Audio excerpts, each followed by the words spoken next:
Olá, gente, estamos aqui de volta, a professora Serene Lander, e vamos retomar então o nosso assunto, nossa aula de processo penal. Estamos falando sobre prova no processo, assunto de extrema importância, né? E na nossa última aula estávamos falando justamente da prova nominativa e da prova anônima, né? A nominativa é aquela que contém o seu autor, alguém produziu, né? A gente sabe quem produziu aquela prova, né? E na prova anônima não tem indicação do autor, né? Então existe aí a prova anônima, né? É importante falarmos da prova emprestada, né? Vamos ver lá no nosso material. A prova emprestada, né, no âmbito do processo penal, inclusive até para consagrar o princípio da economia processual, ela se dá pela utilização de provas produzidas em outros processos, tá? Claro, desde que submetidas ao contraditório, tá? Sempre. As provas devem ser submetidas ao contraditório. Temos que ter o contraditório à ampla defesa, né? Sob pena de nulidade do processo. Então, todas as provas sem exceção devem ser submetidas ao contraditório e à ampla defesa no processo penal. Com força jurisprudencial, com ênfase dada aí pelo STF, né, Supremo Tribunal Federal, a utilização de prova emprestada, legalmente produzida em outro processo de natureza criminal, não ofende os princípios constitucionais do processo, tá? Então, é perfeitamente cabível a prova emprestada, que é utilizada em outro processo e submetida ao contraditório, tá? Então, a jurisprudência, o STF já confirmou que essas provas, elas são aí legalmente, né, produzidas e levadas aí para um outro processo, então isso não acarreta nenhum tipo de problema no processo. Requisitos para eficácia, vamos ver lá. Imprescindível observar que tais provas possuem requisitos para que sejam juntadas ao processo e aceitas como lícitas, né, aos quais citam-se aí a verdade, né, e a autenticidade. Então, quais são os requisitos para que essas provas sejam juntadas e aceitas como lícitas e reclamem aí a verdade e a autenticidade que precisa ter no processo? Então, os autores Távora e Alencar, eles defendem que as provas anônimas podem ser utilizadas no bojo do processo e, portanto, comporiam parte do arcabouço probatório para que seja formulada a livre convicção do juiz, tá? Então, cartas anônimas, bilhetes, fotografias podem sim ser consideradas como provas documentais, tá? Bilhetes, fotografias, enfim. É claro, uma carta anônima, um bilhete, ele vai ser analisado dentro de um contexto probatório, né? Um bilhete único e exclusivamente, ele não pode ser o fundamento de uma decisão, né, criminal. Então, tudo tem que ser analisado aí a questão do contexto probatório. Um ponto importante que é legal falar aqui para vocês, gente, cartas psicografadas, elas são instrumento de prova, né? Teve uma grande notoriedade, né, na década de 70, né, no estado de Goiás, 1976, né, quando um juiz, né, chamado Orimar de Bastos, ele inocentou do crime de homicídio Maurício Garcês Henrique, motivando sua convicção por uma prova admitida em carta psicografada através do médium famoso na época, Chico Xavier, cujo conteúdo supostamente haveria declarações da vítima, né, depois de morta, que inocentavam o autor.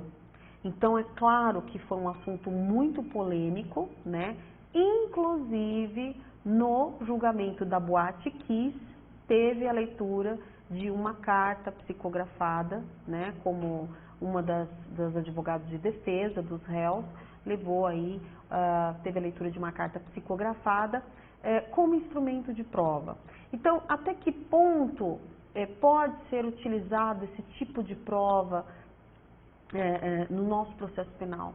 É muito relativo, é uma situação delicada, né? Por quê? Porque estamos falando de... Primeiro, na década de 70, né, falamos do médium Chico Xavier, que escrevia aquelas cartas, né, psicografadas e que o judiciário, muitos juízes não acreditavam, muitos não julgavam com base nessas provas, e somente esse juiz acabou inocentando, então, um réu com base numa carta psicografada.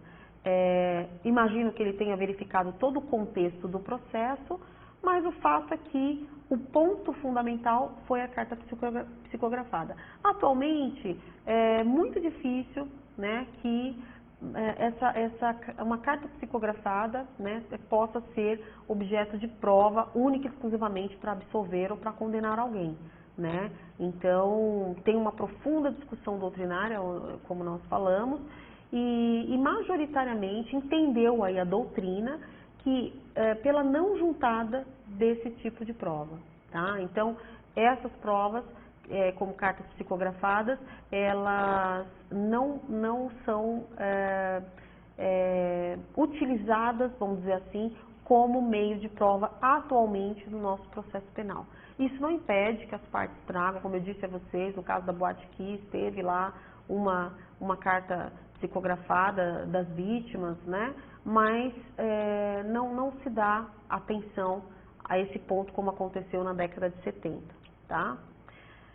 Oportunidade. Verifica-se em via de regra a prova documental, ela poderá ser apresentada em qualquer fase do processo, conforme prevê o artigo 231 do Código de Processo Penal, e pode ser produzida espontaneamente pelas partes ou de forma coacta, né, quando o magistrado a requerer ou através de medida de busca e apreensão. Então, ela pode ser coagida, tá?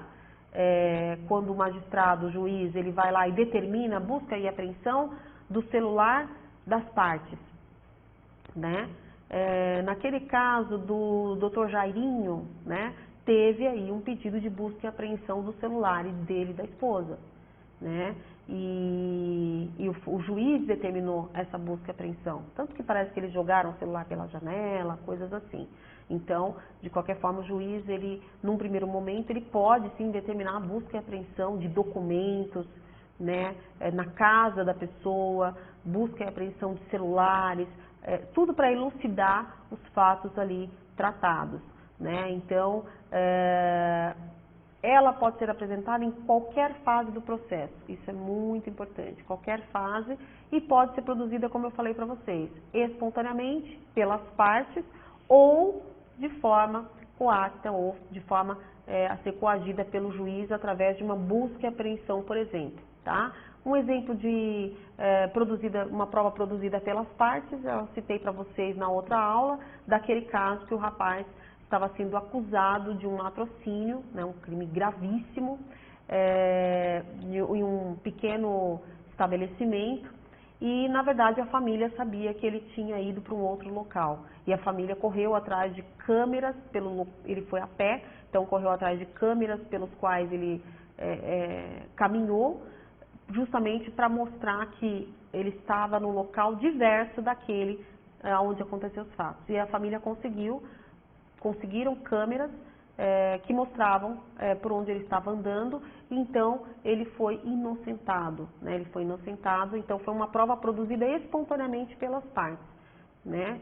E isso ajudou então a desvendar o processo e o juiz acabou absolvendo esse rapaz, né? Provas no júri, né? Como é que é a prova no tribunal do júri? Ocorrem algumas peculiaridades aí de apresentação da prova documental no procedimento do júri. O procedimento do júri, ele é diferenciado, né? Então ele traz alguns elementos diferentes aí do que o procedimento comum. Então, por exemplo, na segunda fase do júri, né, caso queira a parte fazer juntada aos autos, deverá fazer com 3 dias de antecedência, dando ciência à parte contrária. Então, antes do plenário do júri, está no artigo 479 do Código de Processo Penal. Antes do plenário do júri, né, o advogado, por exemplo, ou o promotor no júri, ele não pode levar uma prova que não esteja nos autos. Ele não pode chegar lá com uma documentação que não esteja nos autos. Qualquer documento a ser juntado tem que ser juntado com 3 dias de antecedência, né? E tem que ser dado ciência à parte contrária, justamente, né, em homenagem aí ao princípio do contraditório e da ampla defesa. Tradução, né? Como é que eu faço quando eu tenho documentos produzidos em língua estrangeira, tá? Eles podem ser inseridos ao processo e eles serão traduzidos por um tradutor oficial nomeado pelo juiz. O que seria esse tradutor oficial? É um tradutor juramentado, tá? É um tradutor que tem já um cadastro ali com a justiça, né? E o juiz, ele vai nomear esse tradutor juramentado, que tem, vamos dizer, não é fé pública, mas tem, ele já presume-se, né? Que ele tem autonomia, né, de fazer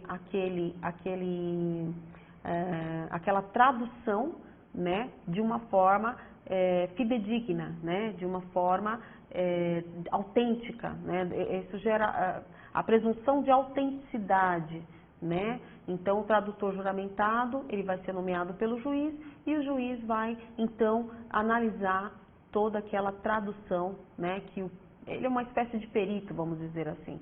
Então, o juiz vai analisar aquele documento que foi traduzido justamente para trazer aos autos aí, para que todos tenham conhecimento, tanto a defesa como a acusação e ele próprio, né.